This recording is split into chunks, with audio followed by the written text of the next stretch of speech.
Okay, so y equals negative 3x plus 4, that is a function. Now remember the definition of function. When we talked about it, we said that for each x coordinate,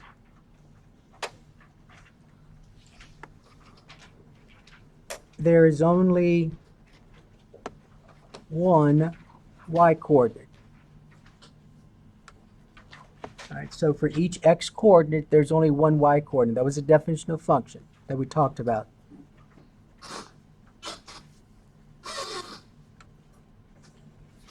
All right, now, when we look at the graph of this, so here's the graph of y equals negative 3x plus 4. That's this right here. Okay? And notice, if I were to use a t-table like we've been doing, when x is 0, what's the y value? 4. All right, so when x is 0, how many y values did I get for that x value of 0? Just 1. So far, that's the definition of function, right? For each x coordinate, there's got to be how many y coordinates attached to it? 1. Just 1. All right, so if x is, let's say, 2, what's the y value? What's negative 3 times 2? Negative 6. And what's negative 6 plus 4? Negative 2. Negative 2. So when x is negative 2, how many y values are there? Just 1.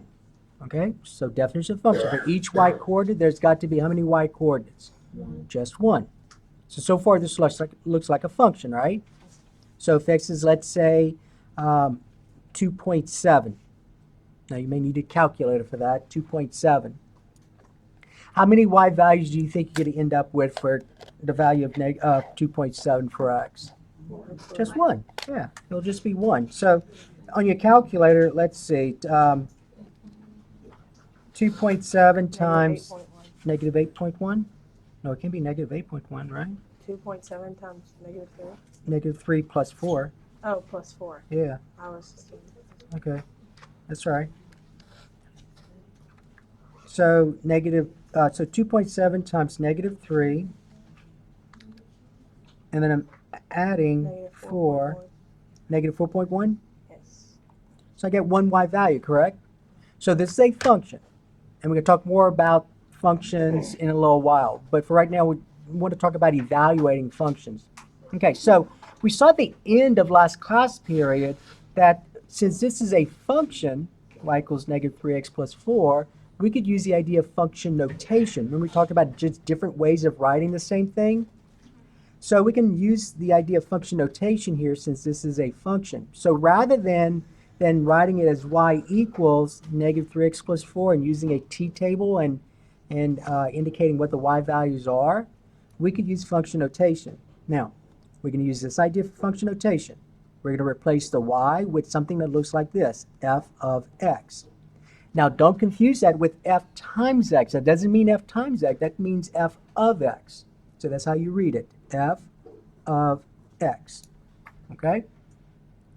So, you see where I had y equals negative 3x plus 4? I'm going to replace that with f of x equals negative 3x plus 4. Okay, f of x equals negative 3x plus 4. It's just a different way of writing the same thing. Just like 7 halves, what's another way of writing 7 halves? As a mixed number. 3.5, right? So there's different ways of writing the same thing. Sometimes leaving it as 7 halves is helpful. Sometimes writing it as 3.5 is helpful. Same thing here. Now here's what's going to happen when it's written in function notation. Usually for us right now, it's going to be written like this. So suppose f of x equals negative 3x plus 4. And usually what's going to happen is they're going to ask you something like this. Find f of, let's say, negative 3. Find f of negative 3. So the difference between this and the one we've been doing was that the one we've been doing was listed as a t-table. So when I looked at this as a t-table, you would say, well, if x, and remember this is f of x, right? What am I replacing x with? Negative 3. So when x is negative 3, you had to find the y value.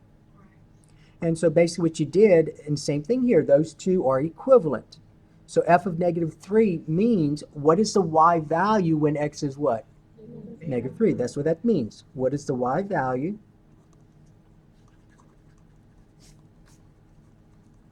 when x is equal to negative 3?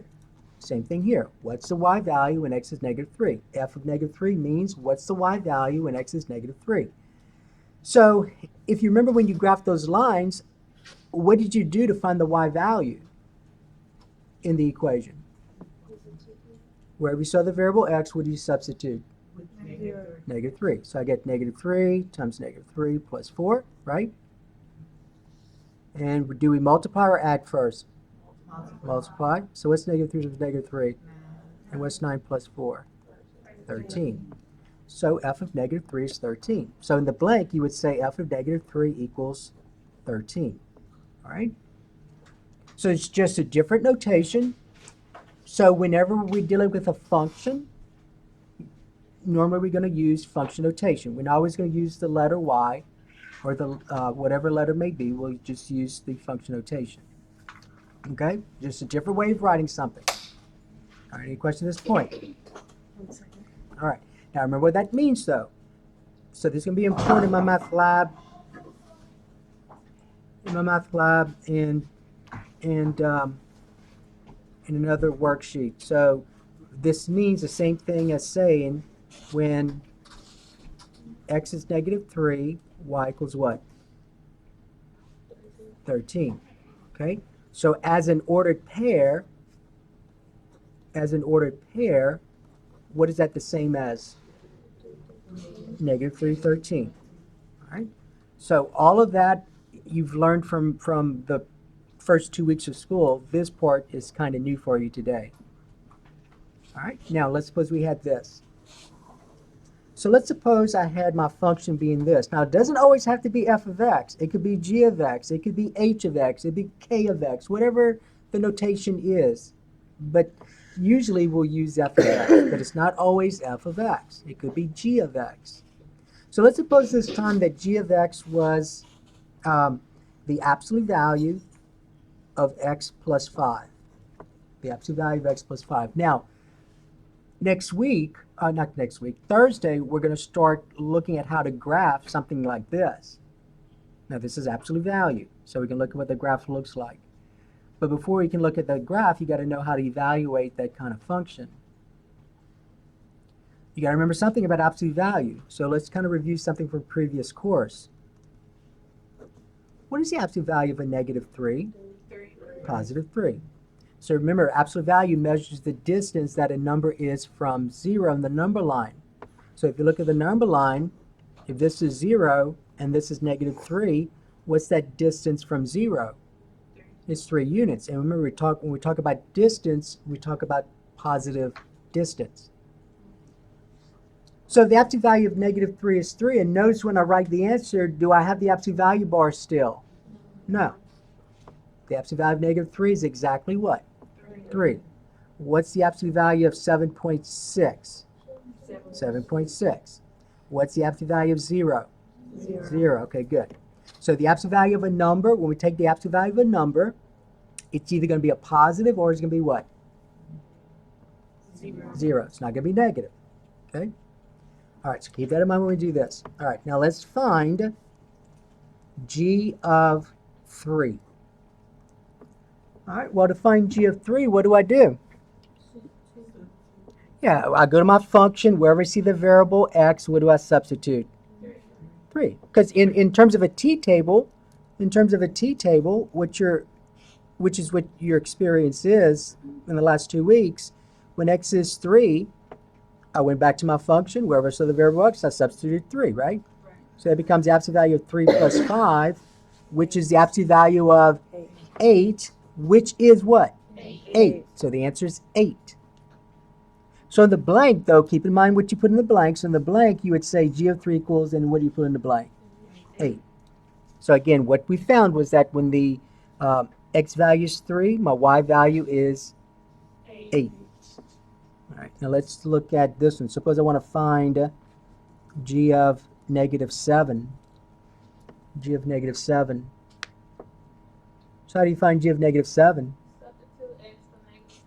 substitute, wherever you see the variable x, you substitute negative 7. So I get the absolute value of negative 2. 7, yeah, plus 5, which is the absolute value of negative 2, 2. which gives me 2. So g of negative 7 is 2. Okay? All right. So basically all you're doing is just plugging it in? Yeah, just like a t-table. Okay. Same idea, except we're just using function notation instead. All right, so this was number 1. Let's call this number 2a, b. So in number 2, we use this function, and then we found a and b. All right, for number 3, let's suppose we're given this. H of x equals the absolute value of 3x minus 5 plus 2. So h of x equals the absolute value of 3x minus 5 plus 2. All right, and let's suppose for part A, I want to find h of 0. All right, so what do? Yeah, wherever you see the variable x, you plug in 0, right? So I get the absolute value of 3 times 0 minus 5. Whatever that is, I have to add 2 to that. All right, so do what's inside the absolute value bars first. What's 3 times 0? 0. And 0 negative 5? Negative. All right, so here's what I have. I have the absolute value of negative 5 plus 2. So tell me what to do next. Absolute value of negative 30. Which is? Negative. No. The absolute value of negative 5 is 5. 5 plus 2 is 7. Okay. All right. So h of 0 is equal to 7. All right. B. Suppose I want to find h of negative 2.6. Use your calculator because there are a couple of problems where you're given decimals. So use your calculator in that one. So again, you're going to say, well, that's going to be the absolute value of 3 times what? Negative 2.6, and then minus 5, and then plus 2, right? All right, so let's do the absolute value, what's inside the absolute value bars. So 3 times a negative 2.6, I get this. So far I get a negative 7.8 minus 5. Y'all agree? Yes. Okay. Now let's deal with negative 7.8 and negative 5. What y'all get? Negative 12.8. Negative 12.8. Good. Make sure that's what you got. Make sure that's what you got. Use your calculator. Now, this is what I have so far. Now, what do you think is the next step? Take the absolute value of negative 12.8, which is what? 12.8. 12.8, and then I add 2. So what's the answer? 14.8. 14.8. Okay, good. All right. So that's h of negative 2.6. So that means that if my x value is negative 2.6, my y value is 14.8. I thought it was 10.8. What now? Oh, because the absolute value. Never mind. Okay. All right. Okay, number 4. Suppose that f of x is negative 5x squared minus 7x plus 5. So write that down. So f of x is negative 5x squared minus 7x plus 5.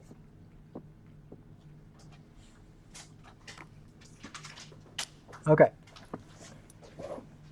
Part A, find, now remember finding each of these. Let's go ahead and find f of 2. F of 2. All right, now again, wherever I see the variable, what do I substitute? 2. All right, so I'll go back to my function, and I'm just reading out what I have. I have negative 5 times x, but what's x? 2. What am I doing to the x? Squaring it. Minus 7 times x, what's x? 2, and then what? Plus 5. All right, so that's where I'm at. So notice these 2's replace what variable? X. So you see right here? So where you saw the variable x, if you need to draw an arrow, you draw an arrow. Wherever you saw the variable x, you substituted 2. Okay? All right, now be careful with the rest of this. Use the order of operations. Please excuse my dear Aunt Sally.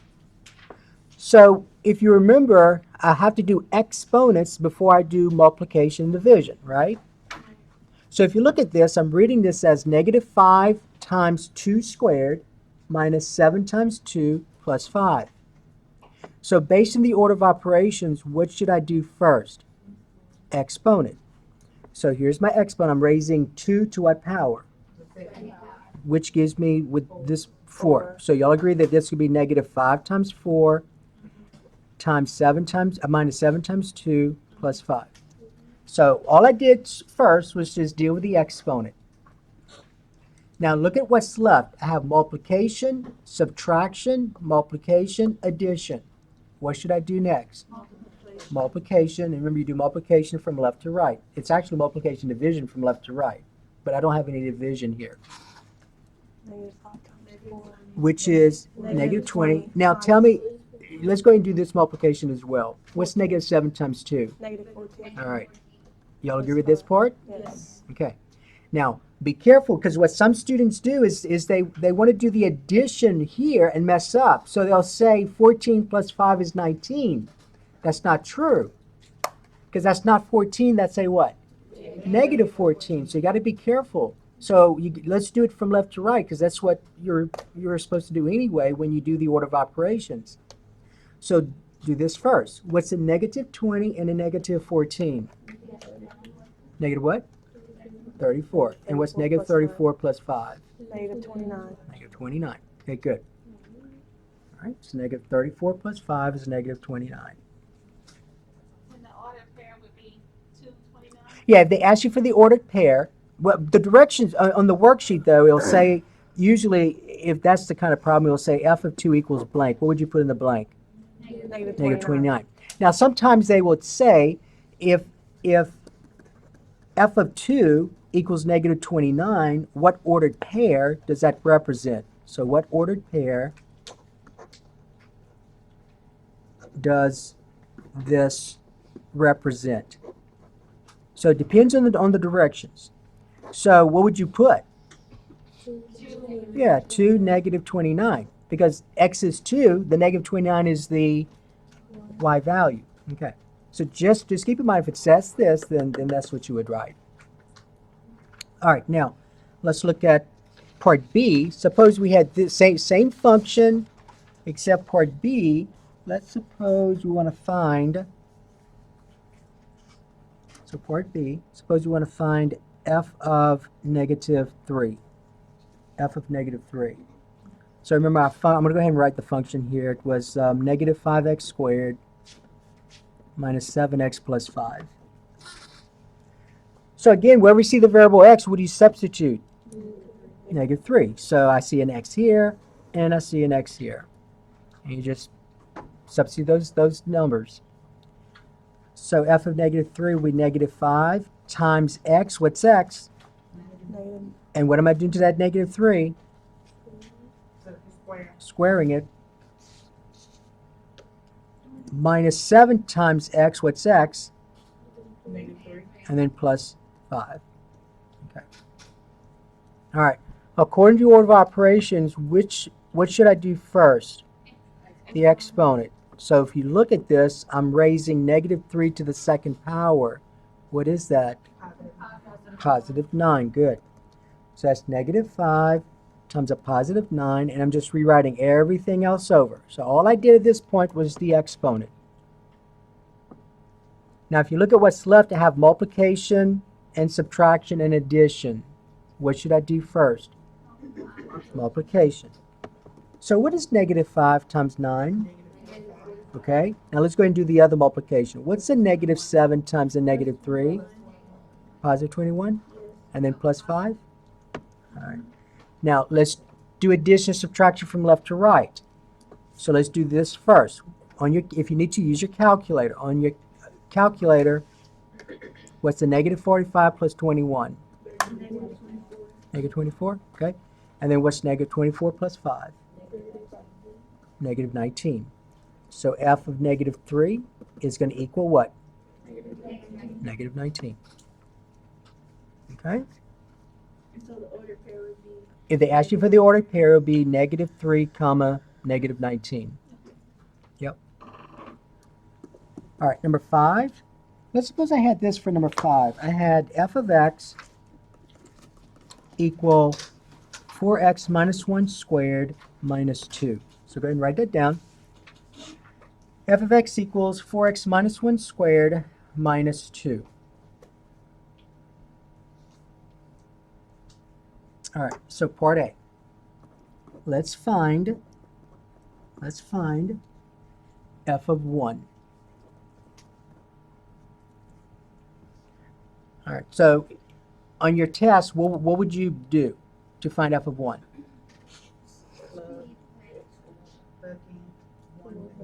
Yeah, plug in 1 wherever you see the x, and so if you have to draw an arrow to it, that's fine.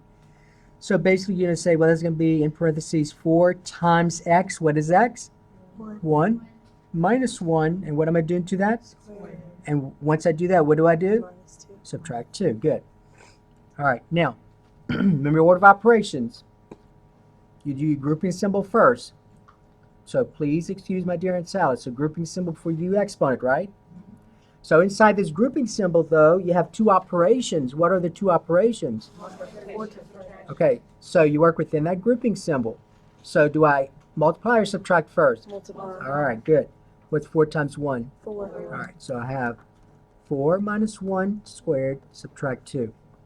What's 4 minus 1? 3. All right, so I get 3 squared minus 2. What's the next step? 9. Exponent. 3 squared, 3 times 3. 9. And what's 9 minus 2? 7. 7. So f of 1 equals 7. Okay? All right, let's do one more with number 5. Let's say this was part B. Part B. Let's say you want to find f of -3. F of -3. Same thing, so instead of substituting 1, you're going to substitute what this time? -3. So you're going to say, well, that's going to be 4 times x. What's x? -3. Whatever that is, you're going to subtract 1. Then you're going to do what to this whole thing? Square it. And then once you do all that, you're going to subtract what? 2, because that's what that says. Okay? So notice, wherever you saw the variable x, you substitute -3. Now remember the order of operations, so you got to work within the grouping symbol first. Inside that grouping symbol, there's a multiplication and a subtraction. From previous experiences, you know you have to do which first? Multiplication. What's 4 times -3? -12. All right, so I get -12 minus 1, right? Squared minus 2. All right, now, inside the grouping symbol, what's a -12 and a -1? -13. So I get -13 squared, subtract 2. All right, now make sure you know how to use your calculator. So on your calculator, you should have a square button. If this was a cube button, you should have what looks something like this, y to the x power on your calculator. So just make sure you know how to use your calculator. So on my calculator, I've got to put the base first, the -13, but remember it's in parentheses. See, if you make a mistake and you don't put -13 in parentheses, see how I'm doing -13? And then all of a sudden I'm going to square it like this and I press equal. What did I get? 169. -169. But that's not correct. A negative times a negative. That's right. So mistakes that people make when they're not very careful is see how this is in parentheses? Put parentheses in your calculator. Because a negative times a negative should be a positive. So in parentheses, I have -13, close the parentheses, and then there's a square button right here. You just press it, and you see it showing up right here. And then you press equal, and I get 169. So just make sure you know how to use your calculator. And then 169 minus 2 gives me 167. So f of -3 will equal 167. Okay? All right, now one other thing dealing with this, and this we have one more problem to do with this. one other thing with this is you're going to have a fraction. So let's look at this. Let's write this as number 6. Let's suppose that f of x is equal to negative 4x plus 5. All right. Now, let's go ahead and find f of 4/3. F of 4/3. Okay, that's 4/3. So, and there's one on my math lab as well where you have a fraction. So wherever you see the variable x, what do you substitute? 4/3. All right, so you've got to remember how to deal with fractions though. So that's going to equal negative 4 times x. What do I put in place of x? 4/3 plus 5. So that's where I'm at. All right, now let's look at that multiplication. I'm going to go off to the side. I'm going to go off here. I'm going to try and figure out what that part is. So remember when you dealt with the graphing and you have fractions, we wrote negative 4 is negative 4 over 1. And then we reduced if we could, right? Can we reduce here? No. But then do you remember how to multiply fractions? You multiply the numerators. What's negative 4 times 4? And then you multiply the denominators. What's 1 times 3? So I get negative 16/3, right? Okay. So that's what this is right here. Negative 16/3 plus 5. All right, so that's where I'm at. All right, so negative 4 times 4/3 is negative 16/3. Okay, now you got to remember something about a previous course about adding fractions with unlike denominators. Remember when you add or subtract fractions, what do you remember about your denominators? They have to be the same, so you got to somehow get a common denominator. So what you may want to do first is rewrite 5 as 5 over 1, and then ask yourself, what's the least common denominator? 3. So you're going to write equivalent fractions with 3 as the denominator. So you're going to say 3, 3, just like this. So you're going to write equivalent fractions. I'm using the word equivalent fractions.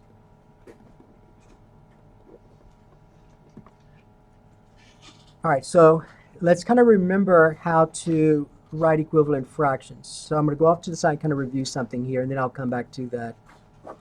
So remember, if I have something like 5/4, okay, and I want to rewrite this fraction with a denominator of 12, okay, what did I have to multiply the 4 by to get a 12?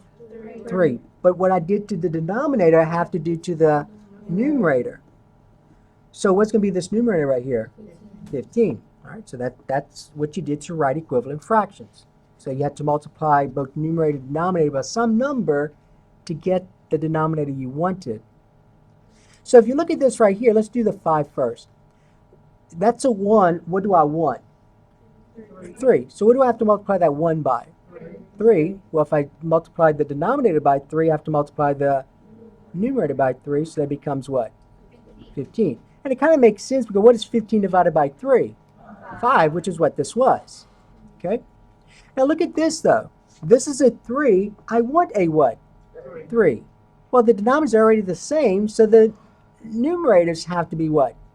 The same. So it's going to be this. Negative 16. Okay, good. All right, so that's where we're at.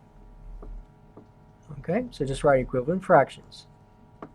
All right, now remember, when you're adding two fractions or subtracting two fractions where the denominator is the same, you just look at the numerators. What's negative 16 plus 15? Negative 1. And you keep the denominator, remember? So what's my denominator? 3. 3. So f of 4/3 equals what? Negative 1/3. Okay? All right, let's do another one. So let's call this A, and let's call this B. All right, so that was A, and that was B. So let's do another where we have to find equivalent fractions. So let's suppose I want to find f of, let's say, 7, 6. F of 7, 6. So wherever I see the variable, what do I substitute? 7, 6. All right, so I get negative 4 times 7, 6 plus 5. Y'all agree? All right, let's go off and figure out what this product is right here. So I'm going to do it right here. Negative 4 over 1 times 7, 6, right? So remember, though, when multiplying fractions, see if you can reduce first. Can I reduce first? Yes, you can. Now, you don't have to here, but it helps if you reduce first, and I'll do it both ways to show you. But let's go ahead and reduce first, because really that's what you're supposed to do, reduce first. So look at the negative 4 and the 6. What did it have in common? 2. So 6 divided by 2 is 3. Negative 4 divided by 2 is negative 2. So what's the numerator? Numerator. Negative 2 times 7. Negative 2 times 7. Negative 14. What's the denominator? 3. 3. So this right here is really negative 14 thirds, right? Plus 5 over 1. Again, what's the LCD? 3. So you're right, 2 equivalent fractions. So that's a 1. I want a 3. So what do I need to multiply this by? 3. So what's 15 times 3? You mean 15? five? I mean 5 times 3, excuse me, I'm 15. sorry. Yeah, you're going to get 15. And over here, the 3's already the same. The denominators are already the same, so the numerators have to be the same. And it kind of makes sense because if this is a 3 and I want a 3, I've got to multiply the 3 by what number?